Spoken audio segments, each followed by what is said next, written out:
Hello again. We have in front of us what I am faithfully informed is an improved version of a problem that was set for the World Chess Solving Championship in 2005.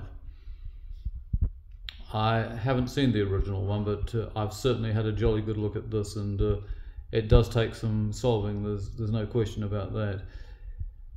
Looking at this position, first of all, what is to be noted is that this knight is quite well placed to give check here and here if this pawn could be removed and this rook were out the way. The problem is we cannot induce this pawn to move forward so that then white would be unhindered. Equally, if you just look at this for a moment, say we decided that that is the key move, well, that would be a fatal mistake because black's queen would just come straight down here and we're in trouble. We can't mate in 3. The idea behind this, of course, is to get the pawn out of the way and play knight on c to b6, checkmate. But that is an idea worth keeping in mind. King takes a7. But how do we arrive at a position where we can play it? This is the point. What is also worthy of note is that if we could move this rook out the way somewhere, say here, or here, or here, just say here for the moment, you'd agree that that would be checkmate as well. The major difficulty with this maneuver is that it lends itself to black being able to play the bishop onto this diagonal and give check, and also the queen is a bit of a nuisance as well. So realistically, you can't play either king a7 or rook moves at once. What would you say you would have to do here in order to be able to play these sorts of lines and quite possibly move this rook somewhere so that you're then threatening bishop d5? Imagine just for a moment, you put it here, you would be threatening bishop d5 checkmate there. No doubt about that, because the rook will control the b-line. However, these knights can intercede, and there are problems with that at the moment, at least. So just keep all of that in mind, and just reverting to the original position, that is it. How would you look at this as regards the key move? What would you say you would need to do to set the ball rolling for a mate in 3? Would you think something like queen h1 threatening mate here? In fact, if you did play queen h1, he can play his queen here. You can then take it. He can play his knight around. You can take this pawn with check. He takes back, and then it's knight d6. That is a mate in 4. However, I think you'll find that if you look at queen h1, he can immediately play knight f4, and that scuppers white in a mate in 4. Never mind, there's no mate in 3 with queen h1, I can tell you now. So that is out of the question. So would you say it's a key move with the queen or with something else? Just remember that black is coming this way and white is going that way. Just keep that in mind. Ostensibly, that's the confirmation that that is so, because otherwise black would be in check, so that the black side is coming this way. That's one good way of telling which way it goes immediately, that you see an attacking piece. If it were the other way around, then the king would be in check. So, with all of that in mind, can you see the key move? I saw this key move very quickly, but it's beset with complications, but it is definitely solvable if you find the right key move. But you have to work bilio to get the answers in all the variations. Can you see it? Well, the key move is with the queen, and it's queen f4. Now, this looks absolutely stupid, because black is exposing white here, with white putting his queen on f4 to 4 captures of that queen. So it's a quadruple sacrifice. He can take it with the pawn, he can take it with the knight, he can take it with the bishop, and he can take it with the queen. So what would you say would happen if none of those captures took place? What is white's threat here, in other words? No, it's not a Tutzwang. That was my immediate thought, but no, it isn't. No, it is not a Tutzwang. Because should black do anything else other than capture the queen in one of those 4 lines, with one exception, I'll come back to the exception in just a moment, then white can force mate as follows. Say it were white's move now, and this is white's not at its wrong because black is not safe if he forewent moving. You put him in check like that, backed up by the queen, and of course the bishop takes, and then it's knight to d6, checkmate. So that is the threat. So what that tells anyone looking at this position is that black must take the queen. He has no option but to take that queen. The exception that I was mentioning was if he played here or here, then of course, just getting back to what I was saying earlier, that is checkmate. So black is forced into 4 lines capturing this queen. Let's look at this pawn capture first of all. G takes f4. So what's happening here? What does white want to do? Well, earlier on I did say you could move this out of the way, and I've just demonstrated it. There's knight to d6. Now we have to be careful here. We're wanting to free up this d6 space for the knight, but we don't want the knight to be stopped.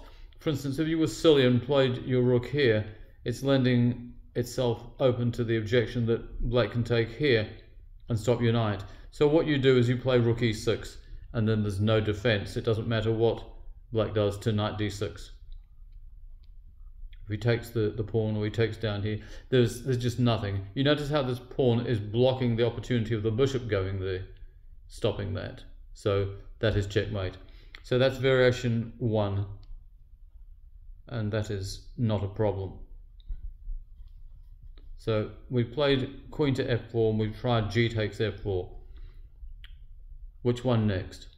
Well, let's go for knight takes f4.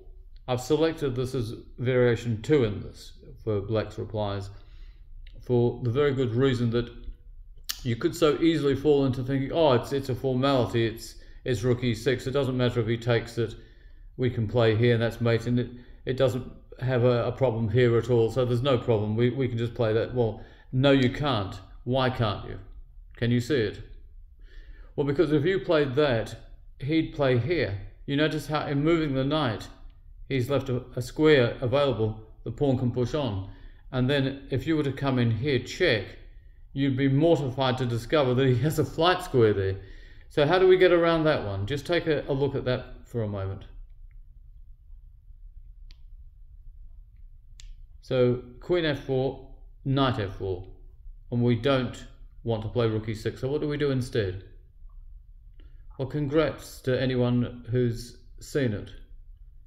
The reply is rook to d5, like that. And no matter what black does then, it's knight d6. For the simple reason that even if he pushes this pawn on, it's not a problem because he doesn't have a flight square. The rook is still on the d line. That's the beauty of that. So always watch out for lines. I was nearly caught with it when I was writing down my answer before checking the solution. I was nearly caught with it, and I thought, hang on a moment, and I found it. And so in the end I was able to get a 100% score in this, which is what I want. I want to be able to see now. I am going into the answers when I'm absolutely sure that I've solved it. And this is what I intend to keep doing. And in presenting these problems to you, I know that I have the answer before completing the video. I'm pretty sure that I'd solved it, but I want to see it in black and white, and I think that's the best way of doing it, in fairness to anyone looking at these. And I don't want to be caught out, to be perfectly honest, and say, no, you've slipped. So I don't want to slip. I don't want to be perfect, but I want to make sure I get it right, and I think that is the proper way to do it. So after queen f4, we've looked at g takes f4 and knight takes f4, and the answers being rook e6 and rook d5 respectively. Okay, what about bishop takes f4? What's the position here? This rook is pinned, so clearly we're not going to be able to move this rook at the moment. Agreed? Agreed. So what do we do with this one? And what is the threat here?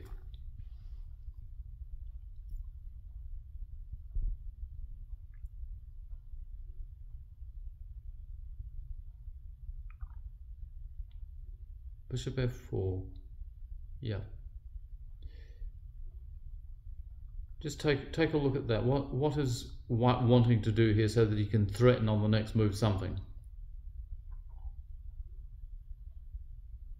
Well, what must be noted is this rook really isn't under fire at all.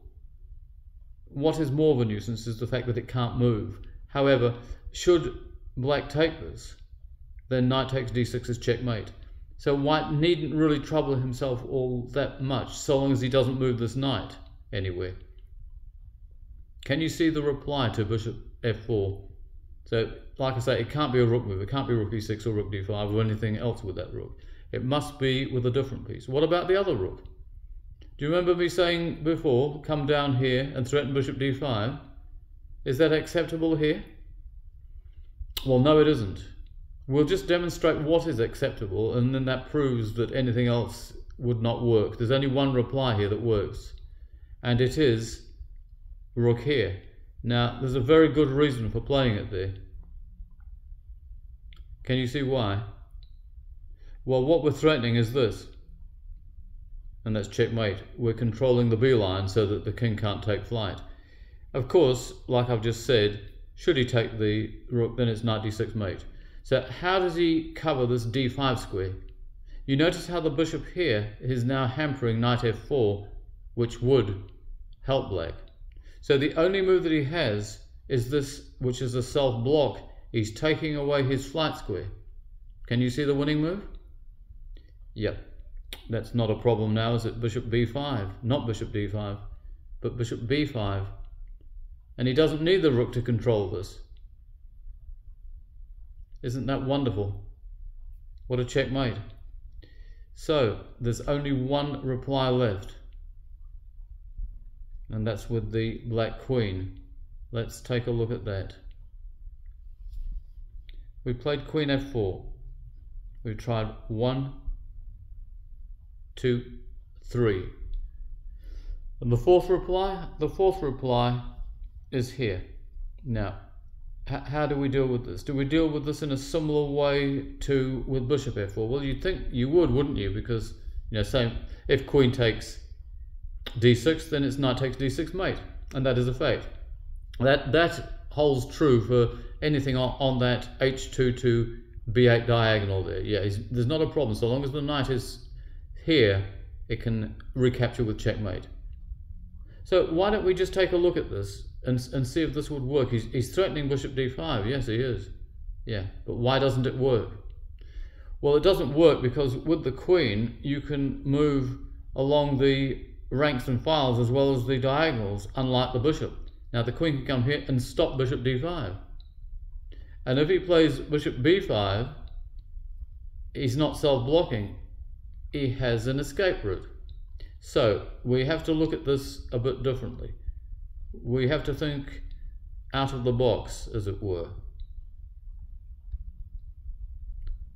So queen f4, queen f4. How do we get around this? Well, do you remember at the start of this video I did mention that if we could get rid of this pawn, then we could play knight on c to b6. Well, what's stopping us playing king a7 now? Nothing.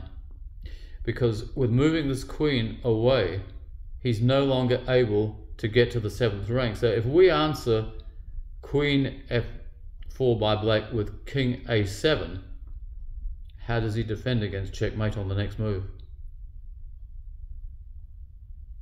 Any move that you want.